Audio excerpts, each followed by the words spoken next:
A nivel de salud se puede cambiar bastante. A nivel de sanidad va a depender no de la tecnología, sino realmente de los decisores, ¿no? de las administraciones públicas, de si realmente son permeables y tienen criterio para poderlo hacer de la forma correcta. Estamos en el momento casi más importante en las últimas décadas.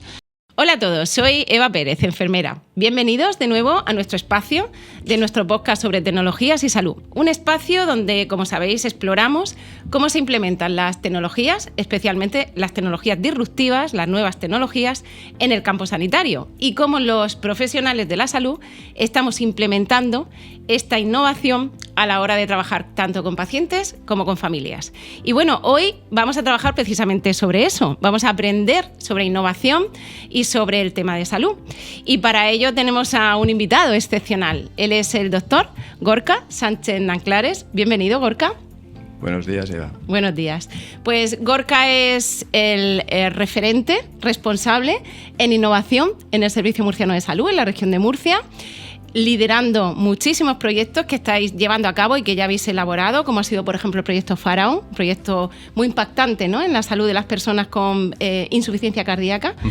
Y ahora después nos contarás. Y bueno, a nivel de proyectos europeos, a nivel de innovación, a nivel de generar, ¿no?, nuevas formas de trabajar en el sistema de salud, pues estás ahí abriendo puertas, ¿no?, para que nosotros podamos emprender, ¿no?, esa labor tan importante. Así que, pues, bienvenido, Gorka. Muchísimas gracias por estar aquí. Un placer estar aquí, Eva. Genial. Bueno, pues Gorka, antes de empezar, cuéntanos un poco para que la gente te conozca, para que sepamos un poco tu trayectoria, porque tú eres médico de formación. Sí. Y has terminado trabajando en un sector que ahora mismo puede haber mucha gente que lo escuche y diga, bueno, ¿y qué hace un médico trabajando en el sector de la innovación en salud? Entonces, toda tu trayectoria profesional al final te ha llevado a ese punto. Cuéntanos un poco cómo ha sido desde que tú empezaste como médico hasta que terminas en ese puesto actual. Pues sí, ha sido un trayecto pues que un poco insospechado, ¿no? No te piensas que vas a terminar trabajando de una cosa, no sé si tan distinta, yo creo que es bastante... Muchos de los chavales de hoy en día están estudiando cosas y van a trabajar de cosas que no hay ahora mismo formación para ello. Los cambios tecnológicos han hecho que las profesiones cambien tanto que es difícil dedicarse a una sola cosa. Yo tenía claro, como mucha gente, que mi vocación era la medicina y sigue siéndolo. Y me sigue sintiendo, pues eso, un médico de familia. Yo hice medicina de familia, estuve trabajando en puerta de hospital, fui tutor de residentes, estuve trabajando también en centro de salud. Poco a poco empecé a adquirir responsabilidades de gestión en el centro de salud como coordinador, luego en las gerencias, luego en servicios centrales. Y poco a poco vas intentando hacer lo mismo, pero ayudando desde otro punto de vista. Es decir, lo que yo pensaba es que de esa manera igual no tenía a los pacientes tan cerca, pero podía llegar a muchos más ayudando también a mis compañeros. Cuando llegué a servicios centrales del Servicio Murciano de Salud, estuve como coordinador funcional de sistemas de información y ahí aprendí un montón. Ahí es cuando empecé a ser, casi a dedicar más tiempo a hacer cosas que no eran tanto de un médico. Efectivamente, mucha gente no sabía que yo era realmente médico. Aprendí muchas cosas de manejo de información, de análisis, etcétera. Y después de eso, pues pasé a hacer proyectos de innovación, fundamentalmente a través de proyectos europeos, pues intentando tener financiación, que es la clave un poco de todo esto, financiación externa para hacer aquello que, diríamos, no está en nómina todavía, y por eso tienes que buscarlo. Es una manera difícil porque es bastante competitivo y de esa manera es cuando llegué a hacer proyectos de innovación y desde 2006 soy responsable 2016, responsable de innovación del Servicio Murciano de Salud. Y esa ha sido un poquito mi trayectoria, una trayectoria que al final no se me olvida que hay que ayudar a los pacientes y a los profesionales a que hagan a que lleguen a su objetivo de la manera más eficiente y más precisa. Hoy en día hay tecnología que ha hecho variar mucho la forma de atención, sin embargo tenemos una inercia terrible y lo complicado muchas veces es poder adaptar esa tecnología al día a día y la gestión del cambio. Efectivamente, además que... precisamente, bueno, los dos somos sanitarios y conocemos un poco el ámbito y el contexto que nos rodea, y es verdad que todavía hay cierta resistencia, ¿no?, a este cambio de implementar tecnología en el campo de la salud, por desconfianza, por el tema del manejo de los datos, de esa privacidad, de la sustitución de la labor que puede hacer un sanitario por una máquina. Pero bueno, todo eso yo creo que al final, con formación, con proyectos como los que tú lideras, esperemos que vaya cambiando, porque ya en otros países está cambiando, con lo cual pues yo creo que vamos en el buen camino, creo. Pues perfecto, yo creo que ahora ya se nos ha quedado claro. O sea, llevas 8 años, ¿no?, desde el 2016 en este puesto, fenomenal. Y bueno, ¿qué te ha aportado a ti este puesto? O sea, quiero decir, estar esos 8 años en ese puesto de trabajo, porque es curiosidad mía. Momentos de insomnio. mucho muchas sueño. Noches de insomnio y bueno, me ha aportado muchos retos. La verdad, he aprendido mucho. Creo que he mejorado como profesional y como persona, te lo digo a nivel personal. Sobre todo, lo más bonito es que me ha hecho conocer a gente maravillosa, porque tenemos una empresa que es la empresa que más talento tiene de la región, es muy grande, es la que más trabajadores tiene, pero además la que más tasa de doctores en lo que sea, no solo en medicina, tiene, ¿no? Y además con mucha vocación. Entonces es maravilloso abrir caminos nuevos, ¿no?, porque son aventuras. Entonces al final he conseguido dedicarme a lo que me gusta. Hay mucha gente que me dice, bueno, es que lo que tú haces es muy chulo, lo que hacéis vosotros es muy, muy bonito, pero también es duro, ¿no? Hay que venir llorado de casa porque es difícil. Estás muchas veces en el terreno de la incomprensión, es difícil, incluso cuando demuestras que una innovación es buena, incorporarla luego al sistema y darte cuenta que después de haber tenido un éxito no consigue el servicio murciano adoptar este éxito y desarrollarlo, y cuando ya te pasa no una sino varias veces, pues es difícil. Entonces, ¿qué he aprendido? ¿Qué me ha aportado? Pues mucha resiliencia, ¿no? Yo creo que resiliencia es la palabra de los innovadores, ¿no? Se viene llorado de casa y vienes dispuesto a que salga mal, porque así vas a aprender. Exactamente, pues lo comparto contigo totalmente. Pues vamos a entrar ya al tema de las tecnologías en salud. A ver, Murcia ahora mismo, gracias a este campo que tú controlas y manejas, ¿no?, y coordinas, se puede decir que está a la vanguardia, ¿no?, que está empezando ahí a implementar tecnologías nuevas en atención sanitaria. Por ejemplo, monitorización remota de pacientes, telemedicina, asistentes robóticos, es decir, diferentes tecnologías basadas en inteligencia artificial o no, que están ayudando a los pacientes y a la familia a vivir mejor y a los profesionales a ser más eficientes. Entonces, ¿qué nos puedes contar tú desde tu campo, desde los proyectos que hayas realizado, sobre estas tecnologías? ¿Cómo se están implementando en el sistema sanitario? Es decir, ¿qué se ha hecho? Por ejemplo, el proyecto Faraón, que nos puedes hablar de él perfectamente, y cómo están respondiendo los pacientes y los profesionales a esta implementación de estas tecnologías. Pues una pregunta muy interesante, porque al final las tecnologías tienen una parte que es la adopción, ¿no? La adopción, la usabilidad, ¿no? Ya sabes, se mide fundamentalmente por una escala que ya es un estándar, la SUS, ¿no?, la System Usability Scale. Hay gente que comenta que las tecnologías va a ser difícil que las adopten los pacientes, porque pues hay una brecha digital, sobre todo en los pacientes mayores. Por otro lado, pues la inteligencia artificial puede aplicarse también de una forma transparente.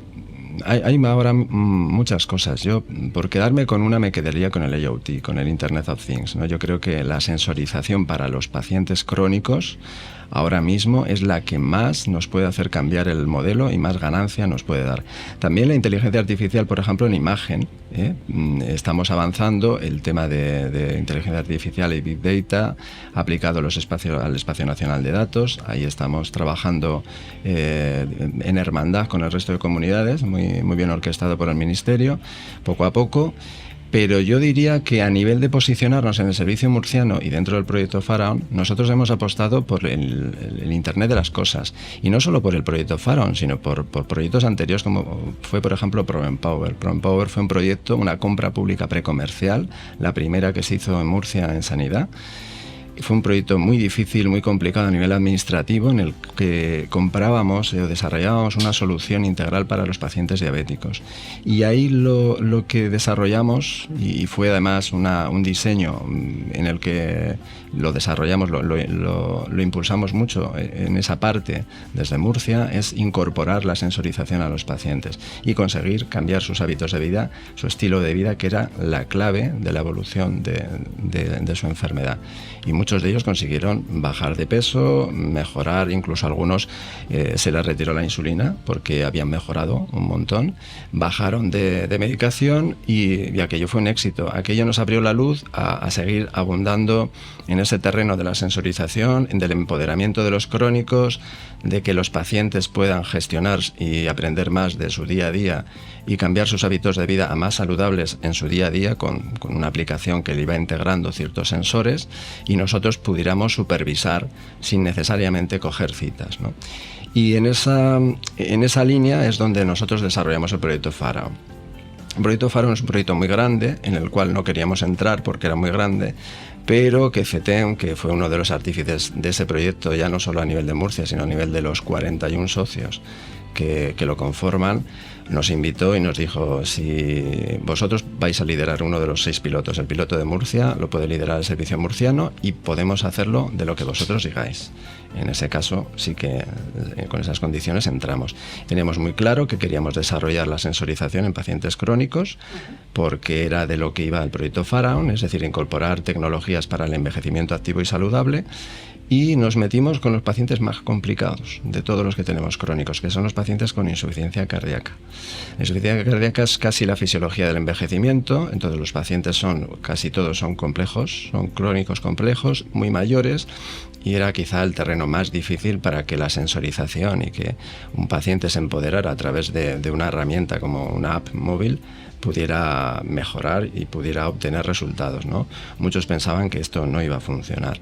El proyecto ha sido un proyecto difícil por lo grande, hemos aprendido muchas cosas. La logística en el tema de la telemonitorización es muy importante, pero es un proyecto del que estamos muy orgullosos porque es un proyecto en la parte que hicimos en el piloto murciano muy nuestro. Es decir, era una línea estratégica que nosotros teníamos muy claro, que venía de atrás, que teníamos ya un aprendizaje y una experiencia previas, y que al final implementamos en 150 pacientes mayores de 55 años, había pacientes de hasta 98 años, y que conseguimos que redujeran su frecuentación en consultas externas, sus ingresos hospitalarios e incluso su mortalidad.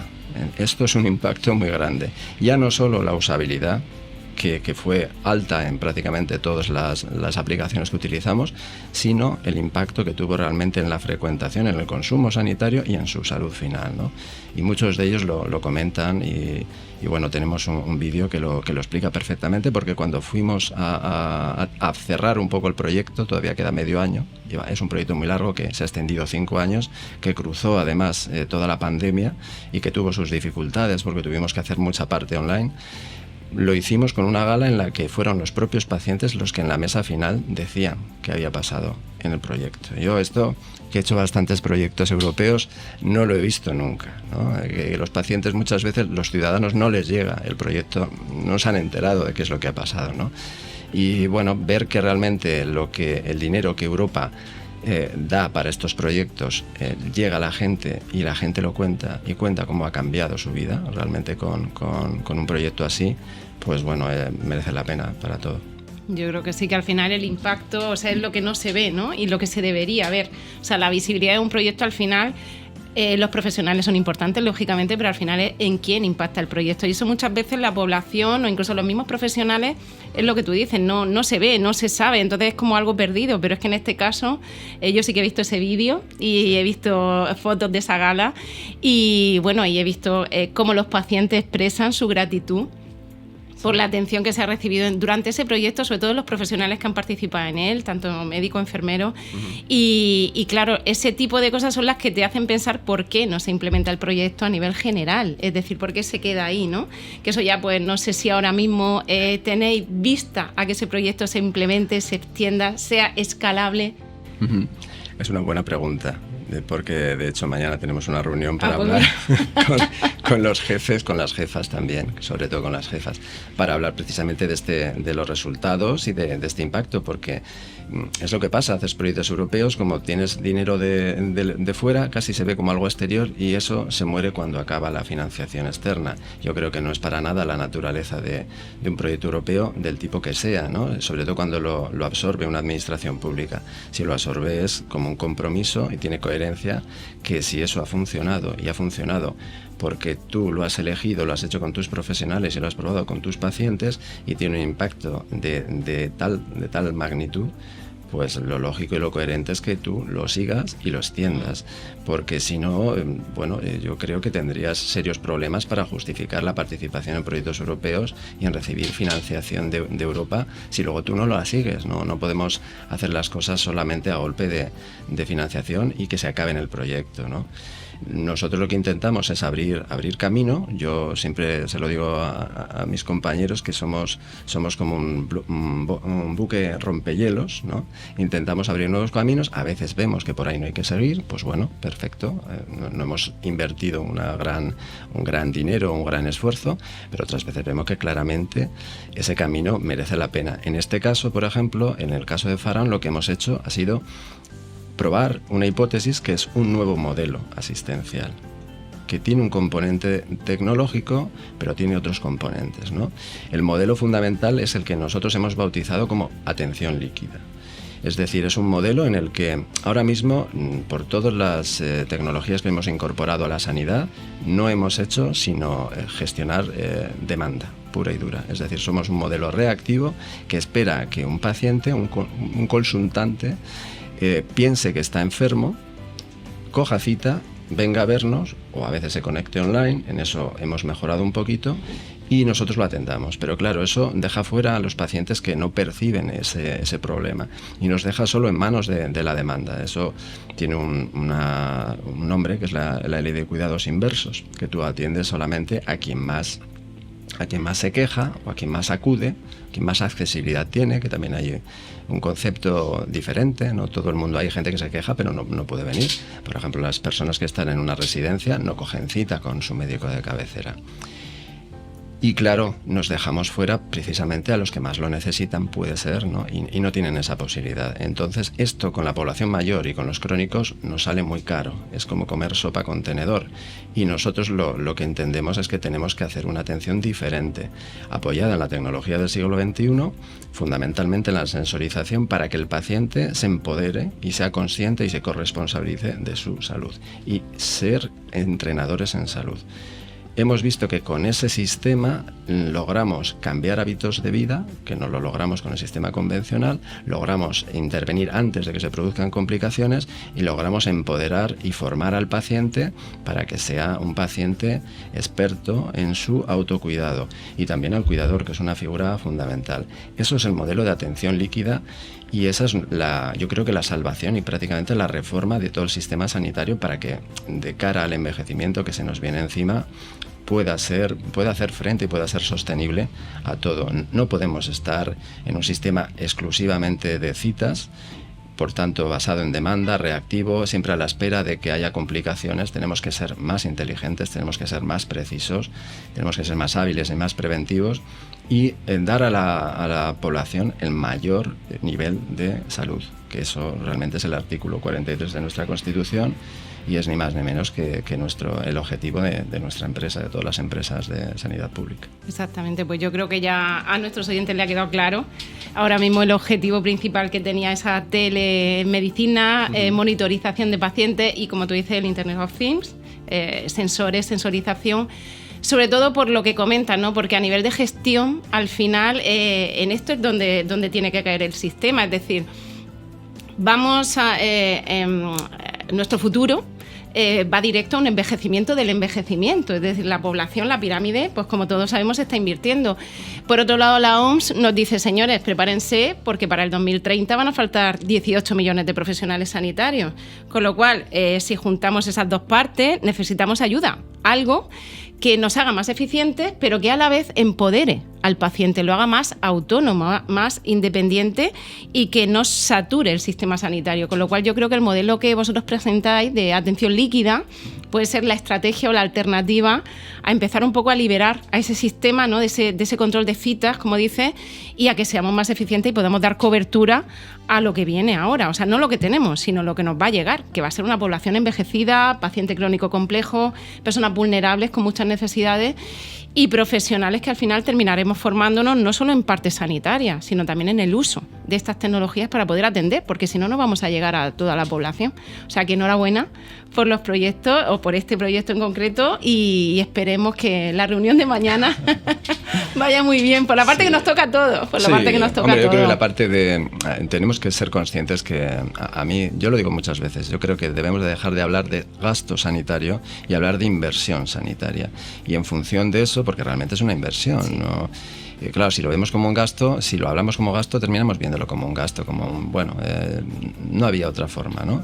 Y ella no tiene vuelta, no veo el retorno, pero una inversión es diferente. Tenemos que ver cuáles de las cosas que hacemos aportan valor a nuestra población y cuáles son sostenibles, ¿no? Y en función de eso, priorizar. El Servicio Murciano, la Consejería de Salud, gasta 2.500 millones al año. Ese es el gasto real. Y bueno, tenemos que ver realmente qué hacemos con eso. Hablamos de que hay falta presupuesto. Bueno, no lo sé. Yo creo que con 2.500 millones se pueden hacer muchas cosas. Yo antes que pedir más dinero, lo que haría es ver realmente qué hacemos con eso y reservar una parte para innovación, es decir, para hacer cosas distintas. Porque si seguimos haciendo lo mismo, vamos a ir de la misma manera que vamos y no es precisamente bien. Entonces debemos de reservar una parte para hacer cosas nuevas que además hemos ensayado en nuestra población y no con pacientes de Boston, que funcionan perfectamente y con eso tenemos que intentar aplicarlo porque es nuestro deber cuando lo hemos comprobado de una forma significativa estadísticamente en un ensayo clínico como hemos hecho en Faraón. Creo que nuestro deber con la población es extender, si no haríamos una inequidad con ella. Si descubrimos que algo mejora el sistema de una forma tan formidable y además con los pacientes más difíciles, que son los pacientes más mayores, que de estos vamos a tener un montón en el futuro, pues tenemos que hacerlo sí o sí, porque si no el sistema no cambiará. Si solo pensamos en que no hay dinero, pues entonces lo que tenemos que hacer quizá es, bueno, pues no sé, cerrar y hacer otra cosa, no lo sé. Pero si realmente creemos en esto y tenemos que mejorarlo, tendremos que hacerlo de una forma distinta. Y bueno, en eso es en lo que estamos en innovación. Pues genial. Pues gracias a personas como tú está cambiando el sistema, si no, como tú dices, bueno, seguiríamos haciendo lo mismo. Y si seguimos haciendo lo mismo, yo creo que no vamos a poder abordar el futuro que nos llega. Entonces tenemos que empezar a abrir un poco la mente, a ser valientes, a arriesgar, pero con resultados basados en evidencia. O sea, realmente no hay un riesgo real, sino es un riesgo más personal. Yo creo que es como el cambio, ¿no? Pero yo creo que vamos por buen camino, cuesta un poquito, que ya sabes tú que los sanitarios somos un poco herméticos, pero yo creo que poquito a poco, viendo que efectivamente las cosas funcionan, porque si no tocamos, si no somos tan pragmáticos que si no tocamos, pero si vemos que realmente hay un resultado, pues al final yo quiero creer que todo esto al final se va a ir cambiando, amoldando y nos vamos a ir adaptando a los cambios que nos vienen. O sea que enhorabuena por ese proyecto. Y precisamente de proyectos vamos a seguir hablando. Ahora mismo hemos hablado de Faraón, hemos hablado de esos proyectos iniciales que tuvisteis al principio, pero a futuro, ahora mismo y de cara a poquito tiempo, si nos puedes contar en qué proyecto está trabajando ahora mismo el Servicio Murciano de Salud en temas de innovación y tecnología en salud. O sea, ¿qué nos puedes adelantar? Bueno, aparte de estar embarcados en todos los proyectos que el Ministerio a las comunidades nos ha coordinado, ¿no? Como pueden ser todo el tema de la digitalización, el plan de atención digitalizada personalizada o todo el tema de ayuda a atención primaria, que tiene un componente tecnológico muy importante, de Big Data, de asistente diagnóstico, de teleasistencia, que está muy imbricado con este aprendizaje de Faraón. Aparte de eso, proyectos, diríamos, propios como tales, pues nosotros, por ejemplo, estamos dentro de la línea de hacer las cosas de una forma diferente. Por ejemplo, hay otro proyecto europeo que se llama HealthChain. HealthChain es un proyecto que viene a ser descendente, ¿no? No te diría yo si hijo o nieto ya, de InDemand. InDemand fue un proyecto que marcó mucho en Europa y también en España, porque hubo muchas comunidades que se adscribieron a ello, en el que desarrollamos una línea de investigación, una línea de innovación que se llamaba Demand Driven Co-Creation, es decir, co-creación guiada desde la demanda. Partíamos de las necesidades y en función de los problemas priorizábamos qué problemas teníamos y buscábamos luego la tecnología, la co-creábamos con la empresa que fuera y la validábamos y ya sabías si eso funcionaba o no funcionaba. Tú medías antes y después el problema y hacías esa intervención e incluso lo podías comparar si el diseño lo permitía con un grupo, con una cohorte control.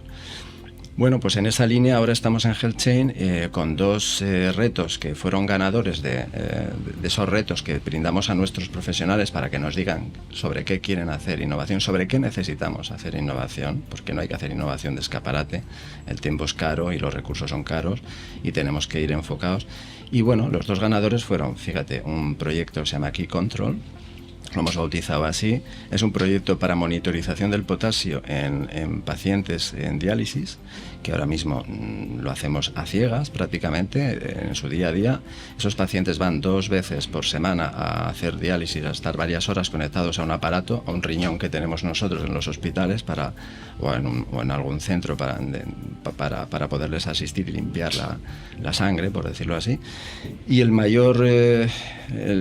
mayor amenaza es el potasio y sin embargo no sabemos cómo está. Se puede monitorizar hoy en día de una forma ambulatoria y nosotros estamos intentando probar si eso es posible y si eso mejora sobre todo y reduce las complicaciones derivadas de hiperpotasemia, que algunas de ellas pueden ser mortales y lo son de hecho, ¿vale?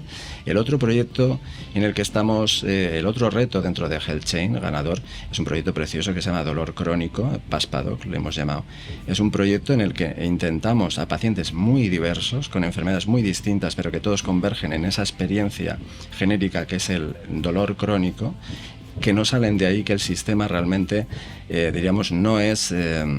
No resuelve para nada. De hecho, uno de los criterios de inclusión para esos pacientes es que hayan estado en 3 servicios de estos 4, rehabilitación, reumatología, fisioterapia y traumatología, y que hayan estado en 3 de esos 4 servicios en el plazo de los 2 últimos años y sigan con el mismo problema. Son pacientes que son complejos de llevar, que son pacientes, diríamos, que tienen una complejidad que exige un abordaje distinto, holístico, y no un abordaje terminal, y que no damos con la tecla que también con ellos, con esos problemas, nosotros comemos sopa con tenedor de nuevo con ellos, porque el sistema ya ha demostrado que claudica y que no es apropiado. Y esos pacientes llenan las listas de espera, nos generan un montón de problemas y son pacientes que además sufren mucho.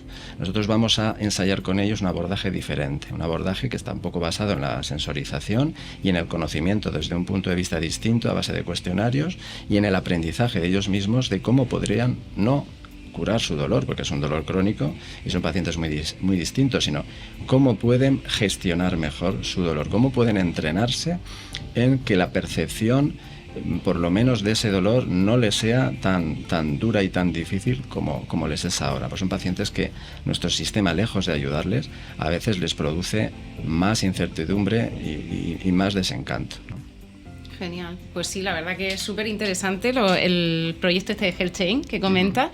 Y bueno, ¿ahora mismo está ya en proceso ese proyecto o va a empezar? Sí, estamos de hecho, estamos hablando con las áreas con las que lo vamos a probar. Vamos a lanzar todo esto a los pacientes a final de año y estará diseñado y empezaremos a probarlo con pacientes a partir de enero del año que viene. O sea que a partir de enero de 2025 podemos decir que este proyecto en principio... Es una aventura, es un proyecto muy valiente porque no sabemos qué nos vamos a encontrar y es posible que nos encontremos que todo lo que se nos ha ocurrido de caracterizar a los pacientes y darle determinados recursos a pacientes tan diversos no funciona, no lo sabemos. Esa es la aventura, es innovación. Si en innovación todo te sale bien, estás haciendo trampa, no es innovación. Entonces, la innovación es para los valientes y nosotros lo queremos, y ese es el planteamiento para reclutar a los pacientes, que sean pacientes valientes y decirles claramente en una reunión que queremos tener con ellos, con los candidatos, que el que se apunte a esto sepa que no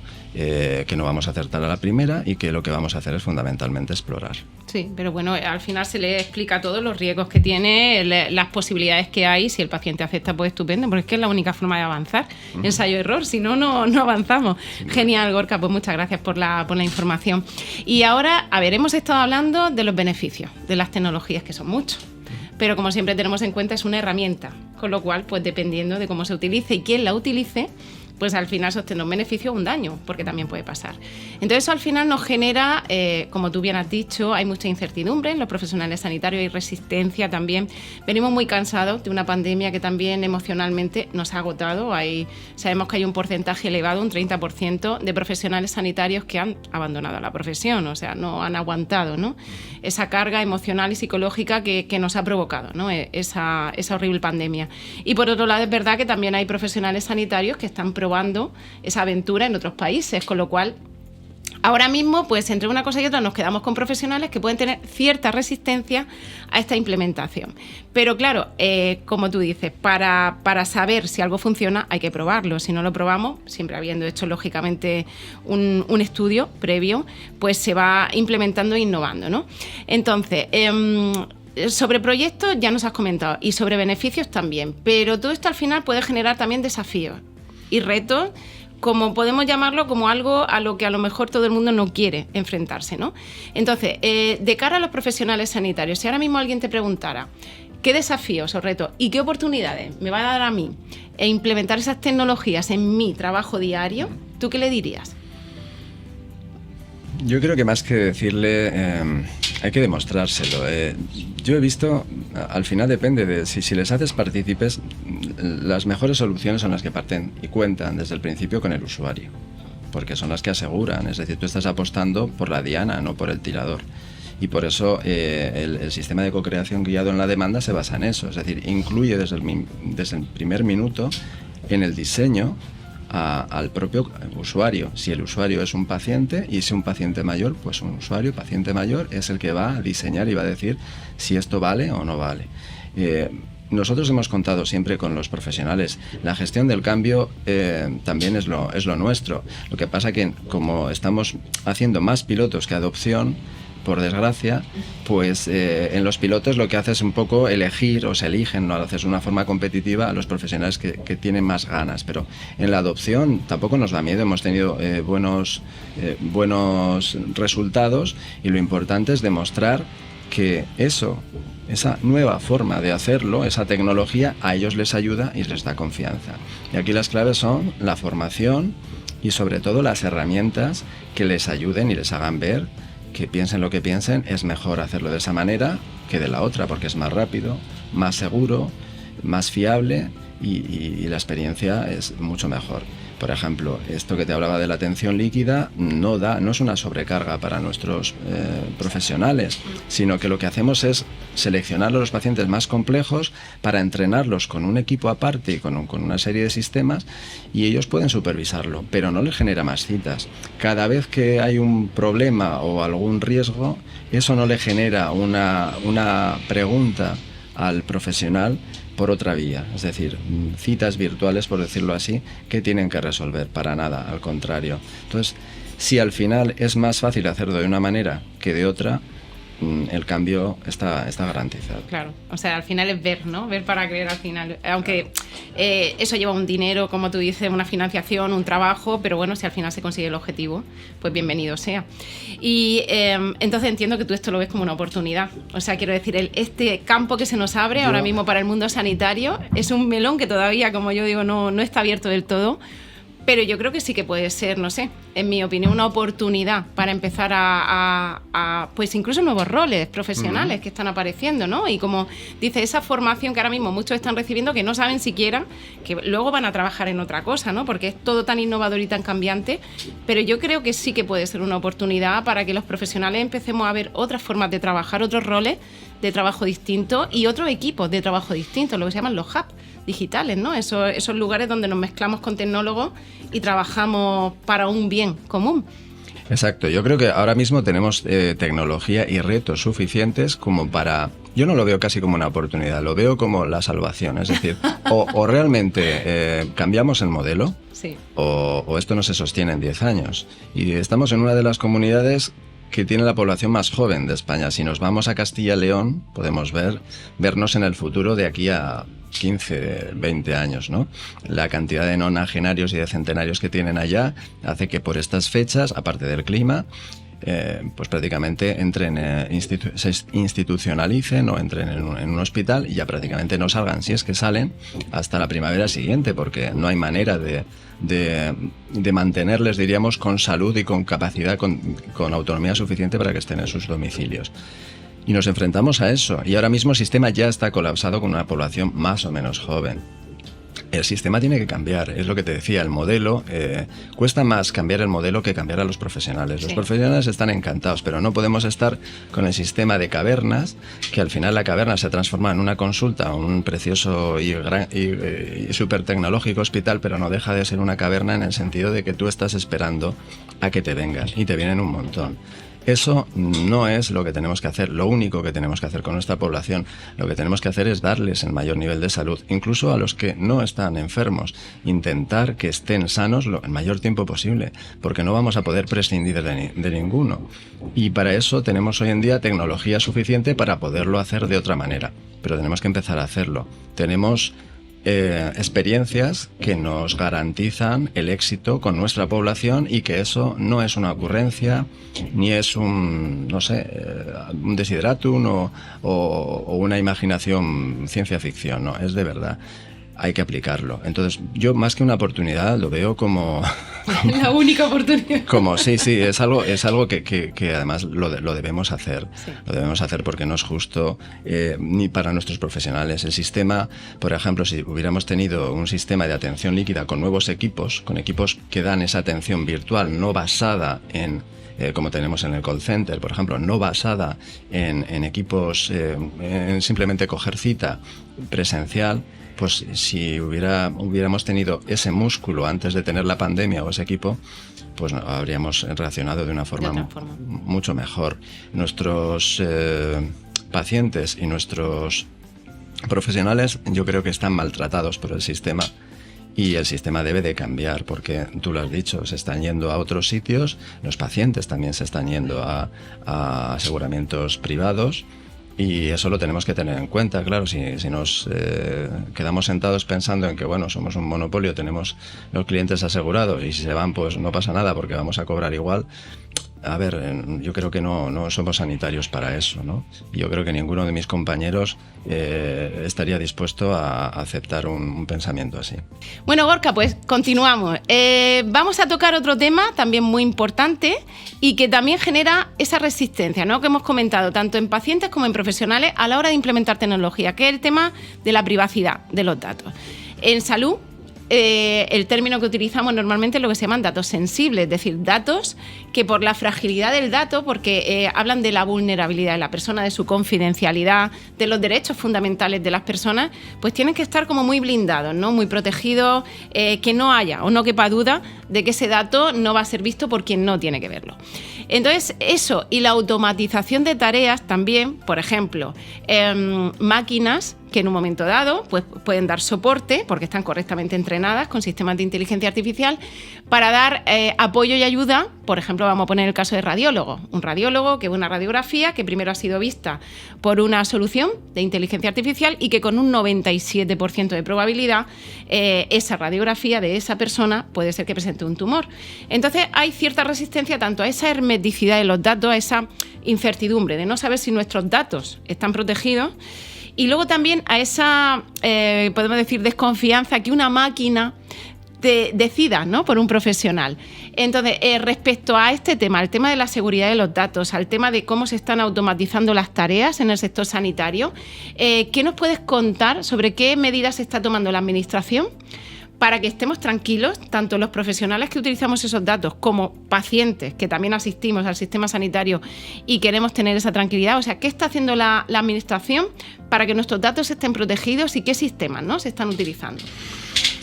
Muy bien, pues es una pregunta muy importante. La Administración, lo primero que está haciendo, fundamentalmente hay legislación. En Europa la legislación es más proteccionista, pero ha ido cambiando en los últimos años a una legislación más abierta. Es decir, La legislación al comienzo era más bien centrada en la protección de los datos y ahora ya se centra en la compartición.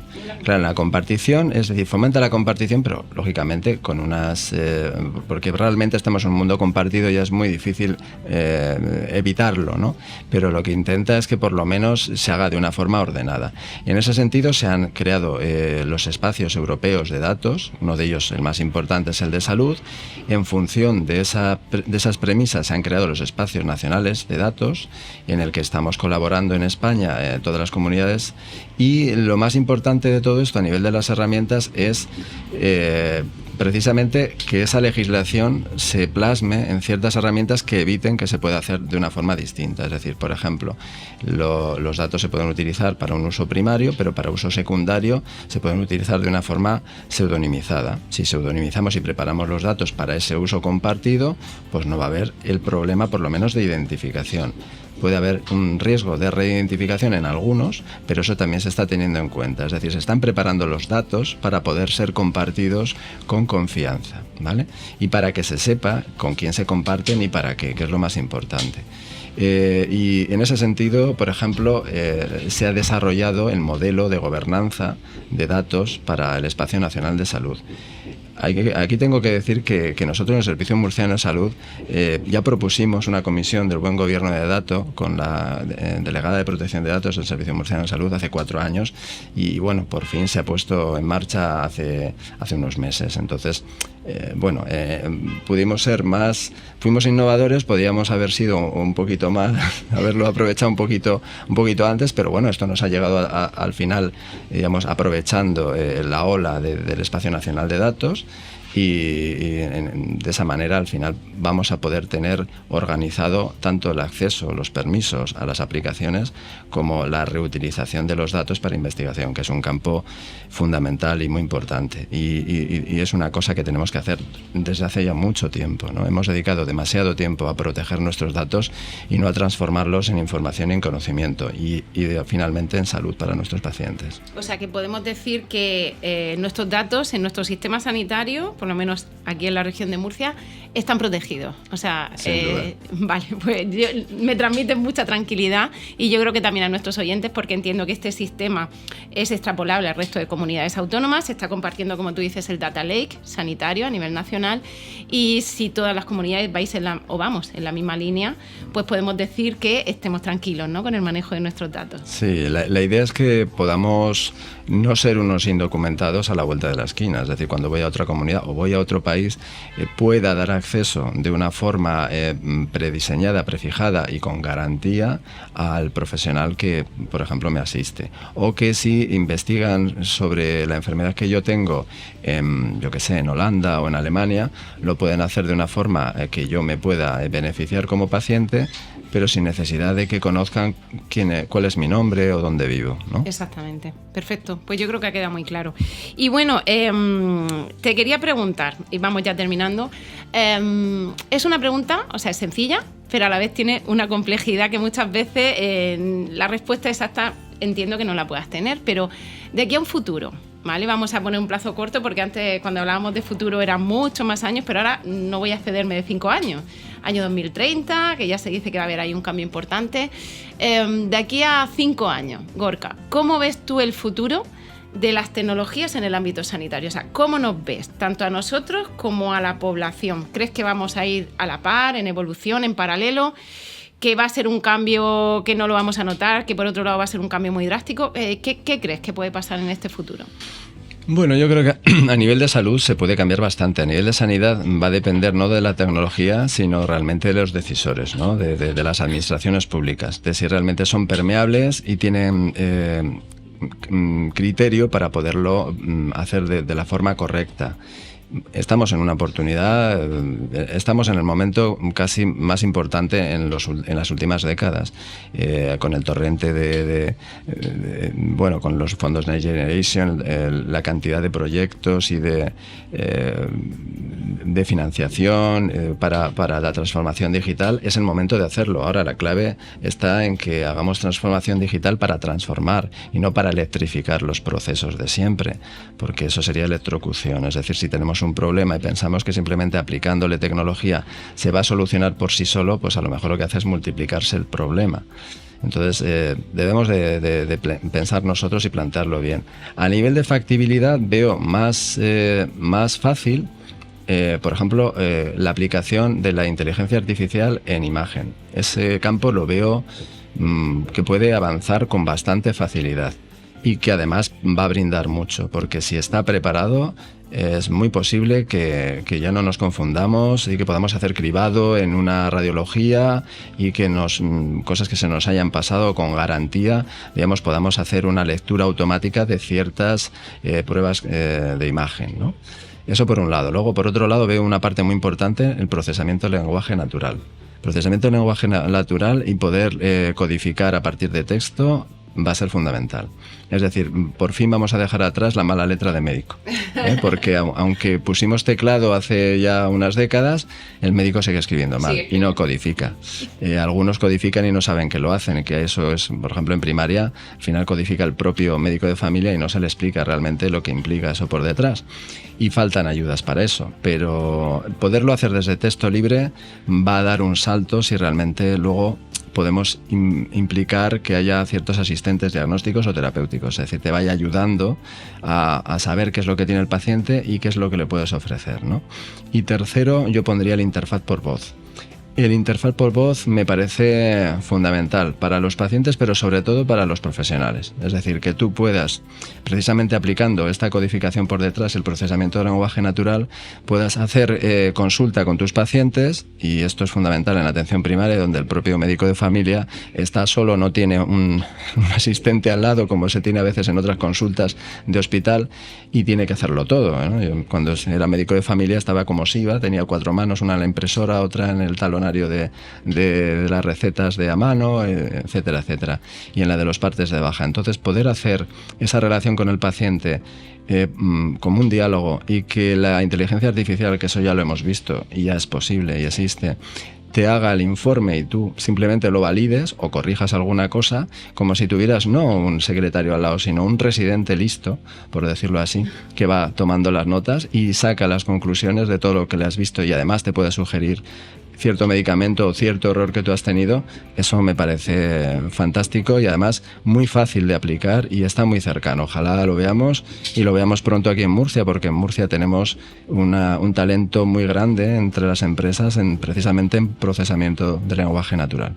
Sí, señor. Además, me recuerda ahora mismo la de Inbox Medical, una empresa que sabemos que es referente en ese tema, tanto a nivel regional como nacional, y de hecho ya están implementando sistemas como, por ejemplo, en el Hospital Reina Sofía para los anatomopatólogos. Es decir, van dictando el informe que antes tenían que estar mirando y escribiendo, y ahora lo van dictando, y con el reconocimiento de voz y el procesamiento del lenguaje natural va estupendo. Sí, hay empresas como Vocally, y hemos colaborado también con ellos, y bueno, y tenemos un camino, yo creo que muy cercano al éxito. Genial, pues fenomenal. Y bueno, ya para terminar, Gorka, vamos a conocer un poco cómo trabajas tú con las tecnologías. ¿Nos podrías contar una herramienta que tú normalmente uses, no sé si a diario, puntualmente, que te ayude para que tu trabajo sea más eficiente, tanto a nivel personal como profesional? O sea, ¿qué tipo de herramientas de inteligencia artificial utilizas? Sí, a ver, yo creo que todos utilizamos herramientas de inteligencia artificial sin darnos cuenta, ¿no? Desde que nos metemos en el coche, porque ya los coches han dejado de ser lo que eran, ¿no? Son una fuente de datos, y de hecho, por ejemplo, hay modelos de coches como Tesla que realmente ya no son un coche, es un modelo de servicios basado en datos, ¿vale? Entonces, desde esa parte, pues esa sería una de las primeras cosas. Por ejemplo, pues para mí el Internet de las cosas, la verdad es que a mí me ha cambiado la vida. Yo, desde que empezamos el proyecto de ProvenPower que te comenté, y nosotros desde Murcia en ese consorcio impulsamos que esa solución integral para el paciente, para las personas con diabetes tipo 2, no estuviera basada en una especie de consulta con el médico, sino que estuviera basada en sensorización, en tener un smartwatch que te dijera cómo duermes, si te mueves mucho durante el día o poco, si vas bajando o subiendo de peso, etcétera, etcétera. pues lógicamente ahí me compré mi primer smartwatch y he aprendido a vivir de una manera mucho más saludable. Bajé peso desde entonces y me siento mucho más joven, y de ese proyecto ya han pasado varios años y yo te diría que ahora casi tengo 10 años menos que tenía antes. O sea que al final la tecnología, como dicen, adelgaza, y rejuvenece. Yo creo que tenemos ahora algoritmos que nos ayudan a saber cómo estamos durmiendo, cómo estamos viviendo, y el estilo de vida en ese sentido, así como la tecnología a veces impacta de forma negativa en el estilo de vida, muchas veces es el caso de los adolescentes, pues también tenemos casos de lo contrario, ¿no? Y creo que es un campo en el que nosotros hemos trabajado y hemos obtenido buenos... La tecnología no es mala per se, es como en su día cuando se hicieron los libros, o por lo menos cuando con el Renacimiento y la imprenta, los libros fueron ya salieron, diríamos, de los monasterios, pues habría gente que quemaba libros porque decían que eran malos. Los libros no son ni malos ni buenos, hay libros malos, libros buenos, pero siempre es mejor tenerlos, ¿no? Entonces la tecnología, lo importante es utilizarla a tu favor y a favor de tu salud y de tu trabajo. Y yo te diría que para mí los algoritmos que tienen los smartwatch a nivel de salud es una de las cosas que destacaría. Genial, pues yo creo que con eso ya nos quedamos un poco con qué tipo de tecnología utiliza, y bueno, yo creo que todos en general, ¿no? Porque es algo ya que se está implementando, como tú dices, sin darnos cuenta. O sea que, pues nada, fenomenal. Gorka, ha sido un placer escucharte, aprender, saber en qué momento estamos ahora mismo respecto a tecnologías y salud, saber cómo el paciente puede adquirir, ¿no?, esa autonomía, ¿no?, y ese empoderamiento para poder participar como elemento activo en su propio cuidado de salud, y también saber un poco la visión general, ¿no?, que ahora mismo hay desde tu punto de vista y de tu gran experiencia con respecto a las tecnologías y salud. O sea que agradecerte de verdad que hayas estado aquí hoy. Esperamos poder seguir compartiendo estos conocimientos contigo, que nos sigas contando qué proyectos estáis haciendo en el Servicio Murciano de Salud, y bueno, y desearte muchísimo ánimo y mucha suerte en todos estos proyectos que al final nos van a repercutir a todos. Muchas gracias, Eva, por la invitación, y abierto a volver cuando quieras. Pues muchísimas gracias a ti. Y a nuestros oyentes, pues daros las gracias también por estar aquí con nosotros, compartir este espacio de nuevo, por seguir explorando cómo las tecnologías se están implementando en el campo de la salud, por seguir aprendiendo de referentes como hoy tenemos a Gorka con nosotros, y esperamos poder veros en siguientes episodios, así que hasta la próxima.